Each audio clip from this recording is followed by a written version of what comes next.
Hello guys, teachers day ഒക്കെ വരാൻ പോകല്ലേ. അപ്പോൾ നമുക്ക് ടീച്ചേഴ്സ് ഡേയുടെ കാർഡ് ഉണ്ടാക്കാം. ഫസ്റ്റ് നമ്മളൊരു ബൗൾ എടുത്തിട്ട് സർക്കിൾ വരയ്ക്കണം. ഇനി സർക്കിളിൻ്റെ പുറത്ത് ഫ്ലവർ പോലെ വരയ്ക്കണം. പതിയെ പതിയെ റൗണ്ട് ചെയ്ത് നല്ല നീറ്റായിട്ട് വരയ്ക്കണം. വരച്ചതിന് ശേഷം നമ്മൾ അതിനകത്ത് കളർ ചെയ്യണം. ഓരോ കളറും അടിക്കണം. അടുത്തത് നമ്മൾ സ്കെയിൽ എടുത്തിട്ട് ബോർഡർ വരയ്ക്കണം. 4 സൈഡ്സിലും ബോർഡർ വരയ്ക്കണം. മുകളിൽ നിന്ന് ലൈൻസ് വരയ്ക്കണം. ഒരു ഡെക്കറേഷന് വേണ്ടിയാണ് നമ്മൾ ഈ ലൈൻസ് വരയ്ക്കുന്നത്. ലൈൻസിൻ്റെ എൻഡിൽ ഹാർട്ട് വരയ്ക്കണം. നെക്സ്റ്റ് ലൈനിൽ ഡോട്ട്സ് വരയ്ക്കണം. ഇതെല്ലാം നീറ്റായിട്ട് ചെയ്യണം.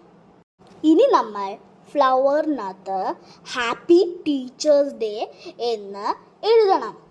എല്ലാം ക്യാപിറ്റൽ ലെറ്റർ എഴുതുന്നതായിരിക്കും കാണാൻ ഭംഗി. ഒരു കളർ കൊണ്ടോ അല്ലെങ്കിൽ ഓരോ കളർ കൊണ്ട് നമുക്ക് എഴുതാം. കുറച്ച് സമയം എടുത്ത് തന്നെ ഇത് എഴുതണം. എന്നാലേ നമ്മൾ ഉദ്ദേശിച്ച റിസൾട്ട് കിട്ടത്തുള്ളൂ.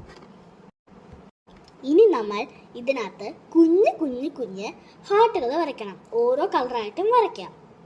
ഹാർട്ടുകൾ വരച്ച് നമ്മൾ ഈ സ്ഥലം ഡെക്കറേറ്റ് ചെയ്യണം. ഇനി നമ്മൾ ഇതിൻ്റെ മുകളിലായിട്ട് ഒരു പെൻസിൽ വരയ്ക്കണം. ഒരു സ്കെയിൽ എടുത്തിട്ട് ലൈൻസ് വരയ്ക്കണം. 4 ലൈൻസ് ഞാൻ വരയ്ക്കുന്ന പോലെ വരയ്ക്കണം. ലൈൻസ് വരച്ചതിന് ശേഷം നമ്മുടെ പെൻസിലിൻ്റെ നിബ് വരയ്ക്കണം. ഞാൻ വരയ്ക്കുന്ന പോലെ ശ്രദ്ധിച്ച് വരയ്ക്കണം. പെൻസിലിൻ്റെ മുകളിലായിട്ട് യു ആർ ബെസ്റ്റ് ടീച്ചർ എന്ന് എഴുതണം. അതിന് ചുറ്റും ഹാർട്ട് വരയ്ക്കണം. എങ്ങനെയുണ്ട് എൻ്റെ കാർഡ്?